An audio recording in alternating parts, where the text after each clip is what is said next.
All right, welcome back, everybody.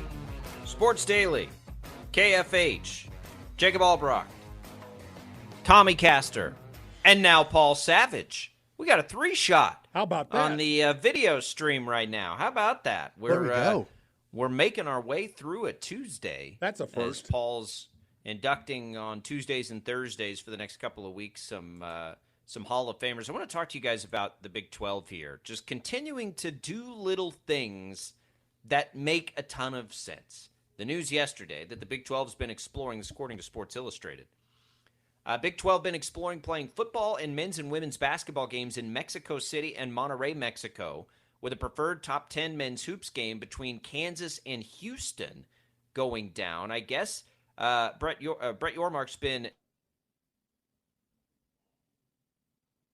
Oop. I think we lost Jacob again. I do. Looks like another power surge from him. I know the big story he's talking about is the.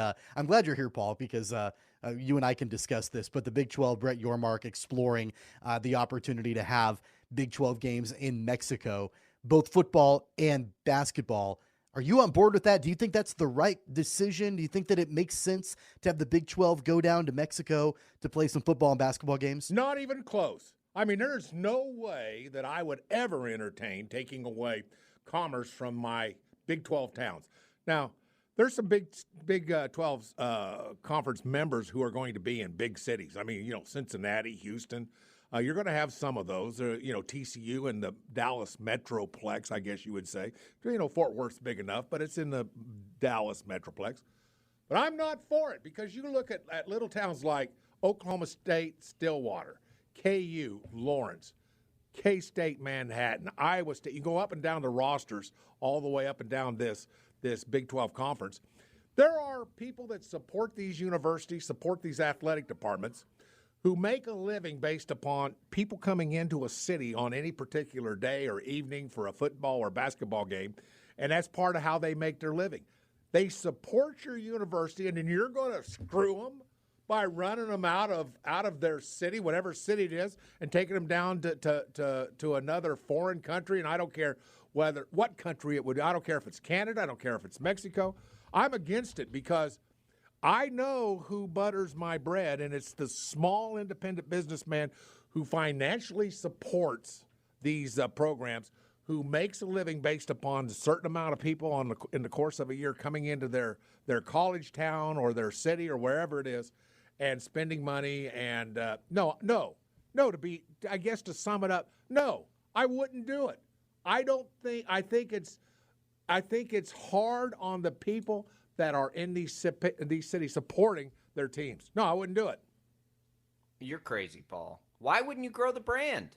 I would. Why wouldn't you grow the brand? You know something? There's a thing called TV. I think you kind of know what it is. That's how you grow this brand.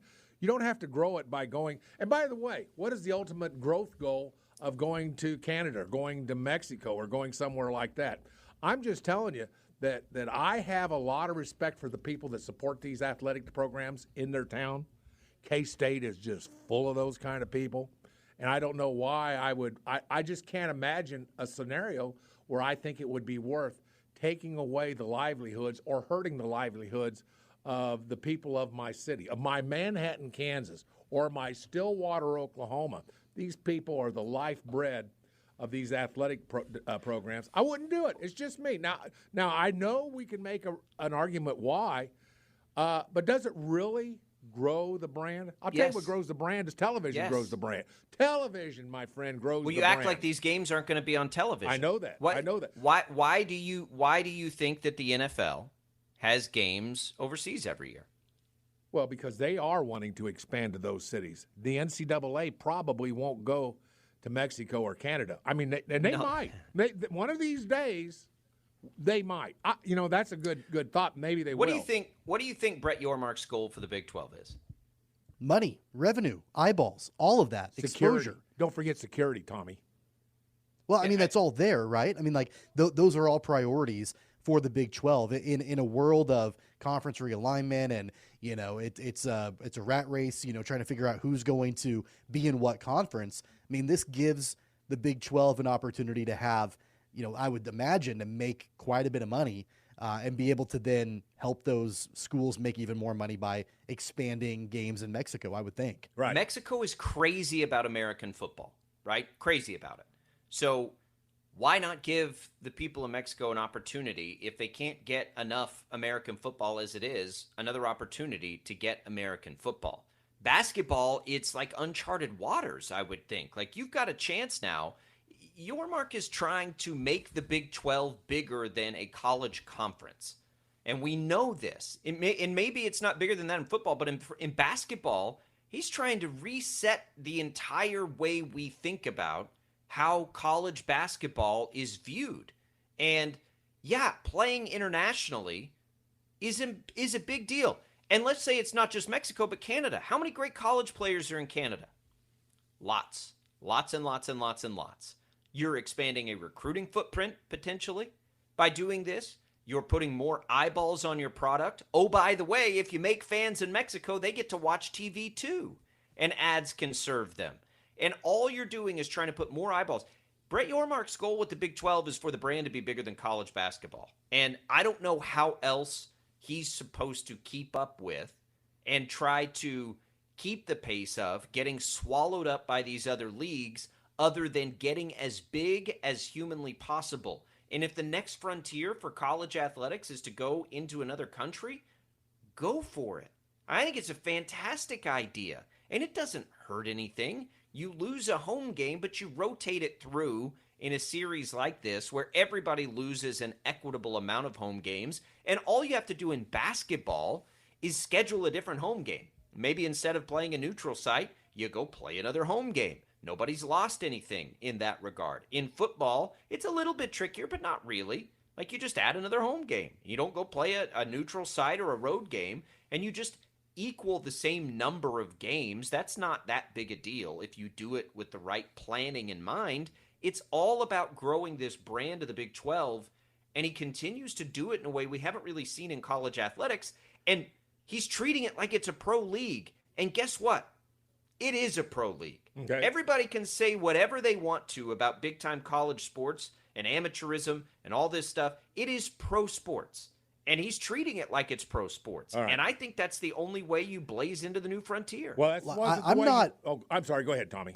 No, I'm just going to say I'm not for this idea, and I'm not against this idea right now, because as it stands this moment, it's an idea. That's all it is, right?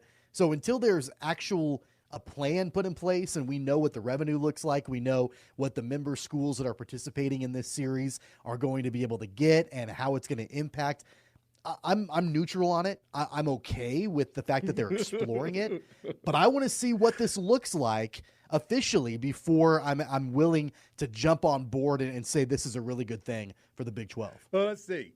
Jacob, he is strongly for it. I'm strongly against it, and Tommy's wishy-washy. Boy, that just... I'm just going to ride the fence. I'm just going to ride the fence here. That's the way that I mean, look. But here's but I think it's fair. I think it's fair though, because I'm not. We don't know what the plan is, right. So I can't fully say yes, this is a great thing for the Big 12, or no, this is terrible. We don't know that yet. Well, I love you. I love you, Tom. They're also considering, by the way, long term, adding baseball and soccer games in Mexico. Now, how popular do you think that's going to be? Well, that'd be when we huge. talk about recruiting and everything else. Yeah. Now, Jacob, when you initially, proposed the question to me, you came up with a solution that I might be for.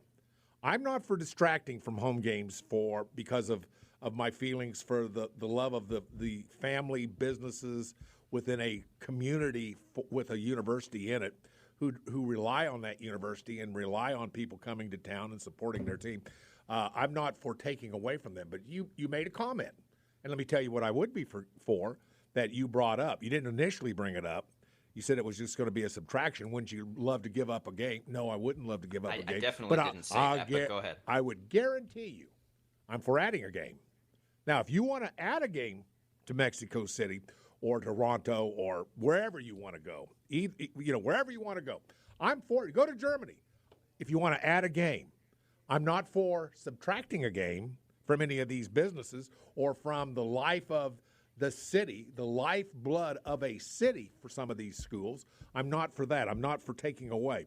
You want to add a game? So are you not for, Paul, KU basketball playing in the Champions Classic when it's in Chicago against Duke early in the season, because that needs to be a home game against Emporia State for all the local businesses? Well, I'm not. I guess we can figure that out. Basketball's another story because there are so many It's games. literally the same thing. Well, it's the exact same thing. Okay, You're playing a neutral site game early in the season. Okay, so maybe that's okay because it is basketball. They're going to have so many dang home games as it is. I get that, but football's another thing. You know, most normal schools, have basically 6, no more than 7 home games per season. You want to take one of those away? I'm not for that. You want to add one, baby, I'm on board. You want to add a game? I'm there with you, Jacob. I'm there with you. I'm your biggest supporter if you want to add that game. There's a lot of logistics, though, from the football perspective, right? Like, it's not just as simple as, hey, we're going to add a game. We're going to add an early season game, right? Because you're already – we're talking about a college football playoff that you're going to potentially – teams might be playing in more games because of that, extending out the college football season. Like, it's not just as simple as, oh, yeah, let's just add a game in Mexico. So I've got no issue with the basketball perspective. Teams go overseas all the time, right? Like, sure they do. Like a lot of those early season tournaments, like ones in the Bahamas – people are going to Maui. Like they're all over the place, right? That's right. And so I don't have an issue with that whatsoever. But football will require a lot more planning and a lot more logistics in place to make sure that works out. Tommy, they can do that. There's no. I mean, that's what they do. They can do that, and I'm all for that. The question is, do you want to have these kids playing another game? I don't have a problem with that either. Kids are getting bigger, faster, and stronger if they feel like physically this is a class of young men. And then when I say class of young men, I'm talking about that age, 18 to 22, 23, whatever the case might be. These are young men in their primes. I believe they could probably play another game. I think that would be a good way of doing it. I'm just not for taking away. I am for adding. I'm for more. I am for a lot more if you can get it. And I'm for You're overthinking it. You're overthinking it. I'm overthinking it. Boy, that's never been said about me. And in 2021, Kansas State opened the season at AT&T Stadium in Arlington against Stanford. They're already doing this. They just did it in Arlington instead of Mexico City. But they're not adding that game. But they're not adding. I'm for adding the game, adding a game. What are you? But it's already happening. What are you talking about? In 2021, Kansas State started the season on a neutral field. Now, they could have very easily scheduled a cupcake at the Bill, but instead they scheduled a neutral site game. Were you furious that they did that and took that home game away from the local businesses? Yeah, well, I wouldn't be happy about it. I don't remember, it being a big point of contention when it happened. I probably would have if it had been. Well, no, we were all excited about it. We're like, oh, that's cool. They're going to play Stanford, and they're going to play them at Cowboy Stadium. The point is that yeah, you would be excited for it. But framed in the way of this conversation, it's almost like a different topic. I don't remember it being pointed out. It's not being framed anyway. They're just trying to play a game overseas. Yeah. So in football, instead of playing SEMO on September 2nd and whatever, you play somebody in Mexico City. Yeah. Now, I think the goal is to do this with conference games. So you've got to rotate it, right? Which is what they do in the leagues that do this. You just rotate it to where it's equitable over a 4 or 5 year period. Right. And then everybody plays that game neutral site. There's also, by the way, for the university, I'm sure revenue sharing involved in something like that. But for the businesses, you might take a 1 year hit, but over 4 or 5 years, you're not taking any different a hit that you would have taken when they schedule home and homes with every school. Don't have a problem with it. As a matter of fact, I can see where even adding this game might be advantageous. And the reason it might be advantageous, as I can see it right now, is that most conferences and the Big 12 is soon going to be one of those schools where you can't play everybody. We're lucky in a lot of ways to see the Big 12 play everybody. Everybody plays everybody in football. Everybody plays everybody twice in basketball. That's a beautiful thing. I really like that. But the day's coming where that won't be possible.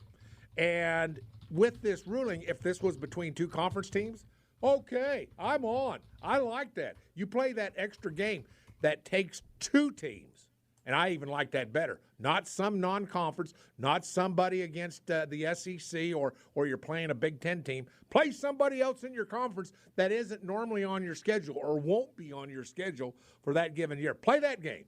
Play that game with the conference. I'm for that. So, and even if it doesn't count because it would be an odd number of participation games for a championship to make it even, I get it, but here's the one thing I'm just saying is that you can always expand, make it bigger. You do not need to reduce the size of the pie for people in the world of sports. You increase the size of the pie for people. Don't reduce adding the games pie. Adding games is something they've tried to avoid as they've tried to do CFP, and there's an academic standpoint to that. I don't know. I wouldn't have a problem adding another game because they Good. play more Yeah, games I'm at the with you. lower levels of college football. But Sure they do. But that may get a little. I don't think it needs to get that complicated. Jason asks us through our YouTube stream right now, how many fans do you think would travel to Mexico City over a neutral site game in Texas? Probably not as many. No. But I think the point is, Jason, that you're not trying to get fans to travel to Mexico. You're trying to let the fans that already exist in Mexico have an opportunity to grow with your league. And Right. if your league can get more eyeballs by early capturing the international audience, then that's going to be a big advantage to the Big 12 because it drives negotiations. When you go to a TV network and you can now say, hey guys, yeah, you want to stream X number of games, you want to put them on TV. Look at the number of people we're going to bring in from Mexico. And look at the number of eyeballs that are on our games internationally. And if you can get a head start on that, and I think this is even bigger than football because football's a little bit different. But what's interesting to me about this is the basketball and the other sports components to this because we know that Yormark wants to break out basketball into a separate negotiation, which I totally agree with because he wants to expand, he wants to grow that league, do all these things so that this is a totally separate negotiating piece. I think that's brilliant, and I think that's what's coming. Mm-hmm. Now, if you can do that in tandem with a bigger footprint, Tommy, I think that you just enhance your ability to do that, and I think in the end, that's the goal of all of this. I think they want this massive basketball brand that they can take to the table separately that would really amplify the league where it's never going to keep up in football. It's just not. But it can be better in the other sports. And that's how you stay even with the field, Tommy. The only hesitation that I think that I have on the football front of it, and that I think that some fans probably would have, it's not even a revenue piece, not even the amount of money potentially being lost by losing a home game. It is if you believe in a competitive advantage playing at home in front of your fans. That's about the only thing that I think that you could raise that, because look, like go and we've talked about the NFL, right? And I've been totally on board with them going and playing games in Mexico. I've been totally on board with them going and playing games in London, and now going to Germany and all of that. I'm fine with it. And then we saw that the Chiefs are playing in Germany and they're losing a home game. And it's not a revenue thing for me. It's like, man, I really would have loved to have another game in Arrowhead because there is a competitive advantage, I feel like, by playing in Arrowhead, right? So I don't know how much that translates into the college game, but I do think that is another aspect of it where it's not just about the money necessarily. I get the fact that you're growing the brand and you're expanding the potential fan base and all of that. I just wonder if, some of these teams, at the end of the year would think, man, that might have been a different outcome if we'd actually played that game at home rather than playing it in Mexico City or wherever.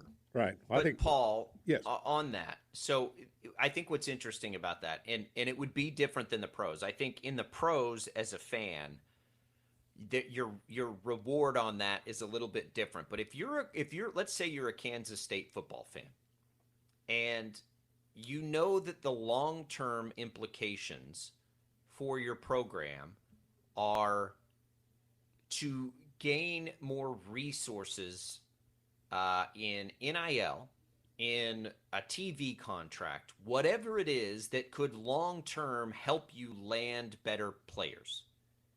Don't you think that slight, loss of maybe you don't get to play Cincinnati at home this year. You play them neutral site instead. Don't you think that slight in the schedule, in the big picture, if you created NIL opportunities out of boosters in another country because you were the first there that they fell in love with, don't you think that reward is far greater than the risk? No, right. Yeah, look, I'm not debating with you on the reward aspect of it. I think that the reward aspect of it is there with dollars and eyeballs and all of those things that Brett Yormark is looking to gain. I think it's all there. I don't have an issue with that whatsoever, but it's not all reward and no risk. There is a little bit of risk there, even from a competitive on the field action standpoint. There is a little bit of a risk there that, yeah, the reward probably does outweigh it, but we won't know that until we actually get into it. Paul, the Osos of Baylor going to be playing in Mexico City someday. Right, Osos is Spanish for bears, Paul. Yeah. I didn't know that. Well, that's pretty cool. Well, here's the thing. That'll be fine with me because everybody will be doing it. And somehow it'll be equitable, and somehow it will be made up for those who support the teams on a local basis. It's going to happen. I'm not so naive. I'm no naive rube that you guys think I am. I'm not that guy. I get it. It's going to happen. It's going to happen whether the little small mom and pop businesses of every college town in America like it or not. It's coming, baby. Buckle down. Figure it out. Figure out a way to monetize it, but it's going to happen. I think it's a great idea and at the forefront of what, if Big 12 does this, everybody will follow. I mean, they will. They'll do it because there's something there. I don't think it's on accident. All right, let's take a quick break. 869-1240 is the number to call. Let's do another giveaway here on our way out, and let's make it a 4-pack of WinSurge vouchers, which, of course, are good for any game that you'd like to go to. That's what's great about these vouchers. You call in, be our first caller to the IHOP hotline, 869-1240, and you can get vouchers, a 4-pack, to see a WinSurge game of your choice. That's courtesy of Sports Daily and KFH. Chad will get us a winner. Tommy, Paul, Jacob, we'll all be back with more right after this.